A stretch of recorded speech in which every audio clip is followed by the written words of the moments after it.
Hi there, Psych2Go fans. A quick thank you from us to you before we start.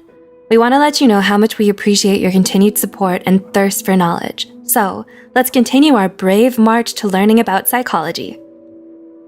Fear. You felt fear. It's a dark night and you're watching a horror movie. You scream or jump a little when a scary scene comes up. Or you're plunging down the big drop on a roller coaster and your palms are sweating while you yell from the thrill. We're not talking about that kind of fear. Sometimes, fears become excessive and irrational to the point where we can't function normally. The intense worry and avoidance caused by these fears can interrupt day-to-day living, causing panic when that fear is encountered. That's when the fear becomes a phobia. Phobias are classified into 3 types: social phobia, agoraphobia, and specific phobias. Specific phobias are further grouped into 5 major categories: environment, situational, animal, blood, injection, injury, and others. A 2017 study found that over 10% of adults in the United States alone struggle with phobias. This makes phobias the most common psychiatric illness among women and second most common among men. Curious if you have a particular phobia? Let's look at the 7 most common phobias. 1. Arachnophobia, the 8-legged nightmare. Currently, the most common phobia in the world is arachnophobia, which is the fear of spiders. This phobia affects 3.5 to 6.1% of the global population, meaning around 300 to 400 million people are affected each year. Women are twice as likely to have arachnophobia when compared to men. However, 55% of people may harbor some fear of spiders, just not a full phobia. Researchers Oman and Maneka believe that arachnophobia may be rooted in our evolution. Allegedly, our ancestors found their appearance frightening and viewed them as a threat of food and water contamination. 2. Ophidiophobia. Do you hear hissing? Because I hear hissing. Have you seen something out of the corner of your eye that's long and sinuous and froze in fear? Maybe you can't catch your breath and your heart hammers in your chest when a friend shows you their Snake of the World book. If so, you just might have ophidiophobia, the fear of snakes. Ophidiophobia is the second most widespread kind of specific phobia, with around 1/3 of adult humans reporting to be suffering from it globally. Similar to its siblings, arachnophobia, the fear of snakes is believed to be rooted in the primitive drive to survive, as snakes are typically perceived as a vicious and dangerous creature. Additionally, personal experiences and cultural influences may also play a part, as studies have shown that in places where snakes are less common, more cases of ophidiophobia were reported.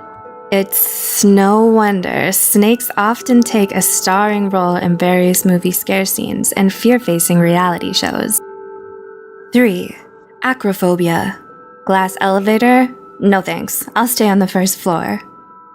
Affecting more than 6% of people globally, the fear of heights is another common phobia many of us have. This phobia's official name is acrophobia. No, we're not prejudiced against acrobats or other high-flying performance professionals. Intuitively, it makes plenty of sense why we'd learn to be afraid of heights. The research alleges that this phobia may be the result of an evolutionary adaptation, like many things. This adaptation developed to help keep us from falling to our deaths. A little of this can be helpful to prevent us from taking unnecessary risks. However, if it gets out of hand and escalates, it could lead to extreme daily difficulties. You might have a severe aversion to common structures such as bridges, towers, steep staircases, and other perceived high places for fear of triggering a panic attack. So, take a deep breath, grab a buddy, take it one small step at a time, and let's look at the next phobia. 4. Aerophobia. AKA, so how long will it take to get from California to Tokyo? By car? Aerophobia refers to the fear of flying, and it affects around 10 to 40% of American adults. Are you thinking right now, sure, humans don't fly naturally, so fear of flying is understandable? Well, while that's true, aerophobia is actually logically irrational, given that airplane accidents are so rare. Statistics report that traveling by plane is actually much safer than traveling by car. Nonetheless, people with aerophobia avoid flights as much as they can, which can be problematic for work requirements or long-distance relationships. 5. Cynophobia. Did you say puppies? I think you pronounced demon hound wrong. Puppies, doggos, happy wagging tails, and those soulful eyes, and those sharp, pointy teeth with their scary sheen. Wait, what? Let us remember again that phobias are, by definition, irrational. The fear of dogs, official name cynophobia, may be less common than the fear of snakes and spiders. However, it can be just as, if not more, debilitating.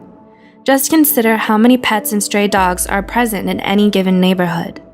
That kind of prevalence makes it virtually impossible to avoid them completely. Unfortunately, this means cynophobics experience intense and frequent dread, anxiety, and even panic. Cynophobia could be caused by a traumatic childhood experience, such as being chased or bitten by a dog, that was never addressed or otherwise fully resolved. Getting proper help and following professional therapy advice could not only make day-to-day life more livable, but allow you to revel in the wonderful world of dogs. 6. Trypanophobia. Would it be possible for me to take all my vaccinations in pill form? Next up, we have trypanophobia, the fear of injections. Ever seen the huge, strong sports guy break out into unprovoked tears when it was his turn to get vaccinated at school? Or seen the undisputed tough girl pass out when being asked to donate blood? Maybe they have trypanophobia. While it's normal to be afraid of injections as children, statistics report that the fear persists in approximately 20 to 30% of adults, escalating to become trypanophobia. Trypanophobics stringently avoid medical treatments, hospitals, and doctors. As you can imagine, this is incredibly risky to their health. How bad can it be, you ask? Well, the fear can be so intense that most would faint at the mere sight of a needle. An interesting bit of trivia. Trypanophobia is the only kind of specific phobia that is found to run in families. And 7. Mysophobia. Antibacterial hand gel? Check. Gloves? Check. Hazmat suit? Check. Maybe I need a bubble. Lastly, another common phobia shared by many, and even some well-known celebrities, is mysophobia, better known as the fear of germs. The term was first coined in 1879 by psychologist William Hammond, who believed that mysophobia was a symptom of OCD. This has since been debunked by the discovery that most people who have mysophobia aren't actually OCD. Mysophobia can manifest as excessive cleaning, compulsive hand washing, and extreme avoidance of bacteria and germs, such as frequent or constant use of gloves, face masks, and other perceived germ-blocking attire. In extreme cases, mysophobia can cause people to become shut-ins, cutting themselves off from the outside world for fear of being contaminated.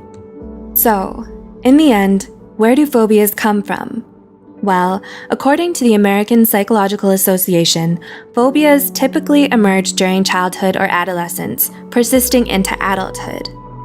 Phobias, unfortunately, are usually not solo travelers. It's more likely to have multiple phobias than just a single one. Also, we have seen here that some are more common than others. Do you relate with any of these? Do you know someone who does? This has only shown some of the most common phobias. There are many more, such as fear of storms, fear of dolls, fear of enclosed spaces, among others. A specific phobia is characterized by intense fear and avoidance behaviors that can negatively impact a person's life. Fortunately, though, all phobias are treatable, usually with cognitive behavioral therapy. So, if you're suffering from a phobia yourself, or know someone who is, it's best to seek out a mental health care professional and get the help needed. Thank you for watching. We hope you learned something and gained some insight. Please help us continue our video on providing knowledge by liking, commenting, and subscribing. What would you like to see next? Let us know in the comments below.